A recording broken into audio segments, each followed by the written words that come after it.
이 박사입니다. 우한 바이러스 소식이 궁금하니 더 알려달라는 요청이 여러분들한테서 왔습니다. 그래서 되는 대로 자주자주 당분간 우한 바이러스에 대한 소식을 지속적으로 알려드리려고 합니다. 이렇게 여러분들이 관심을 가지는 건 당연히 이 우한발 코로나 바이러스가 전 세계로 퍼져나가고 있기 때문일 텐데요. 유감스럽게도 너무 어수선한 시기이다 보니 여러 가지 소문과 유언비어가 함께 돌아다니고 있어서 진위 여부를 판단하기가 무척 어렵습니다. 저도 가능한 한 신뢰성이 있다고 생각되는 소식들을 위주로 전달해 드릴 텐데요. 여러분들도 이러한 소식들의 진위 여부를 판단하시면서 들어주셨으면 좋겠습니다. 먼저 우한시 시장인 조센왕이라는 사람이 언론 보도를 했는데요. 우한이 봉쇄될 때 거의 500명에 가까운 사람들이 우한을 탈출했다고 합니다. 그리고 남아있는 사람들은 약 900만 명 정도 된다고 하네요. 상주 인구는 1100만 명 가깝다고 하지만 비상주 인구도 또 400만 가까이 있어서 그 정도 규모가 된다고 합니다. 그리고 현재 우한시에는 잠재 감염자가 2700명 정도 있는데 지금까지의 통계를 보면 잠재 감염자 중에 45% 정도가 감염된 것으로 판별이 나고 있기 때문에 아마도 1000명 이상의 사람이 감염자로 확진될 가능성이 높다고 얘기를 했습니다. 제가 지난번 영상에서 우한에서 30만 명 정도가 탈출했다는 그런 보도를 전해드리면서 속으로는 엄청나게 많은 사람들이 탈출을 했군 이렇게 생각을 했었거든요.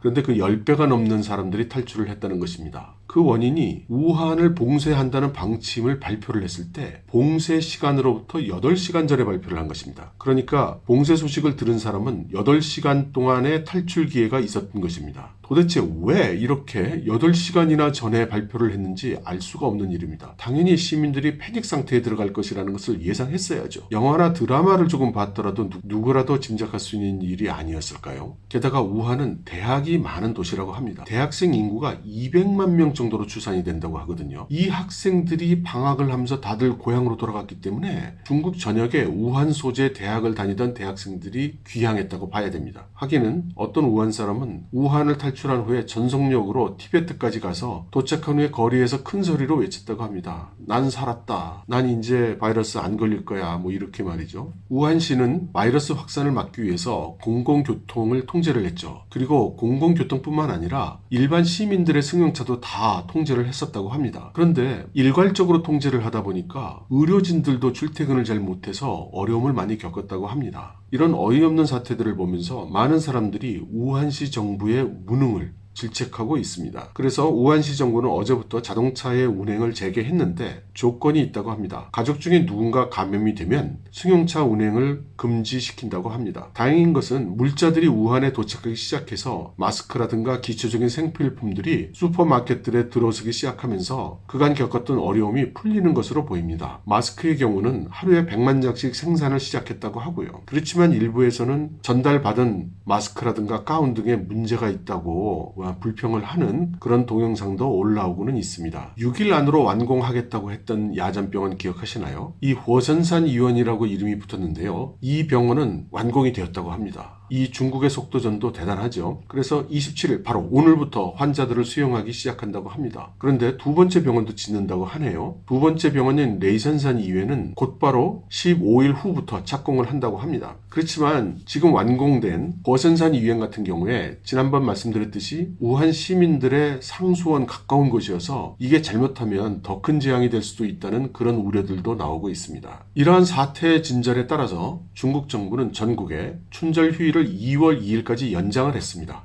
그리고 제가 살고 있는 베이징시의 정부는 베이징은 봉쇄되는 일이 없을 것이라고 공고를 냈습니다. 베이징이 갖는 여러 가지 상징적 의미를 봤을 때 최후의 코너에 몰리기 전에는 아마 베이징을 봉쇄하는 일은 없을 것이라고 생각을 합니다. 걱정해 주시는 여러분들께 말씀을 드리자면 저는 이번 한국행을 포기했습니다. 다행히 가족들이 잘 이해를 해 주었고요. 또 이번에 한국에 가면 한국 분들도 환영해 주시지 않을 것 같고 잘 돌아올 수 있을지도 걱정이 돼서 말이죠. 그래서 가능한 한 자가격리 자가격리를 하고 집안에 있습니다. 중국 정부는 후베이성으로 의료진을 1,300명을 파견을 했다고 하고요. 지금 1,000명 정도를 더 준비를 하고 있다고 합니다. 물론 의료진을 많이 보낸다고 해결될 일인지는 잘 모르겠습니다. 중요한 뉴스로는 중국 지도부가 이제서야 드디어 대책팀을 만들었다는 겁니다. 영도 소조를 결성을 했고요. 리커창 총리를 조장으로 임명을 했습니다. 그래서 리커창 총리는 오늘 오전에 우한을 방문해서 상황을 점검을 했습니다. 그렇지만 너무 늦은 감이 있죠. 그리고 이 영도 소조의 조원들을 살펴보면 띵쉐샹, 순춘란, 황쿤밍, 차이치, 왕이, 샤오지에, 짜오커즈 등인데요. 이 중에 보면은 시진핑 그룹 멤버로 분류되는 사람이 띵쉐샹, 황쿤밍, 차이치 등이고요. 리커창 그룹으로 분류되고 있는 사람이 샤오지에입니다. 이 사람은 현재도 국무원 비서장이니까 리커창 총리의 신변에서 일을 돕고 있는 사람이죠. 일부에서는 차이치 베이징시 서기가 이 영도 소조의 멤버로 가입한 것을 매우 부자연스럽다고 지적하는 사람도 있습니다. 국가 레벨의 대책 태스크포스에 왜 지방정부의 책임자가 유난하게 한 사람이 들어갔냐는 것이죠. 제가 추측한데는 이런 경우는 아마도 차이치의 다음 자리가 내정되어 있는 경우일 것이라고 생각합니다. 다음 자리가 이 일과 관계가 있는 것이죠.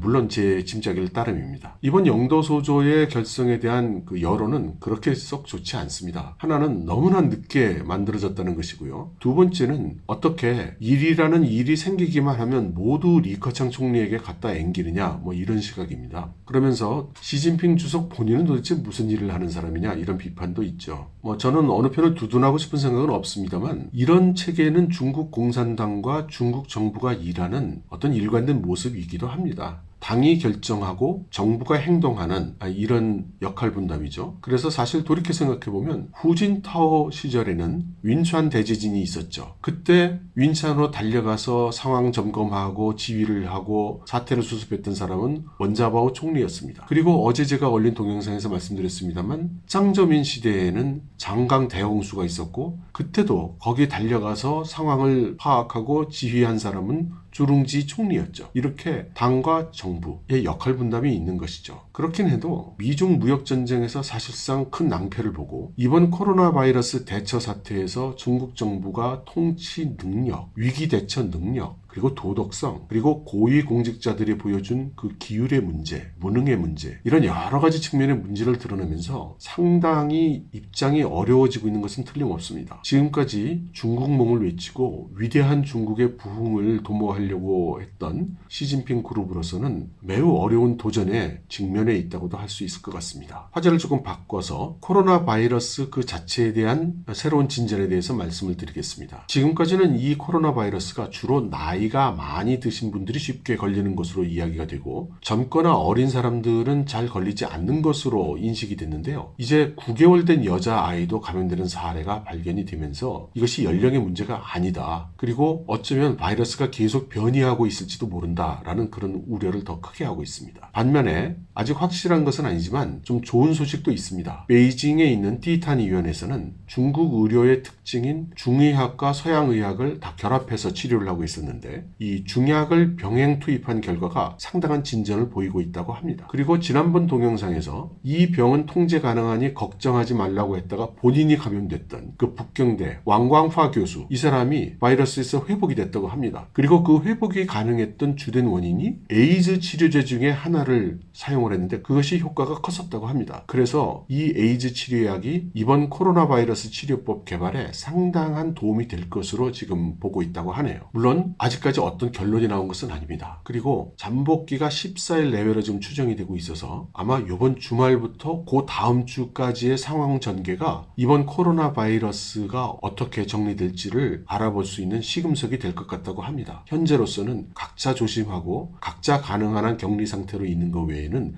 별다른 방법은 없는 것 같습니다. 여러분 조심하세요.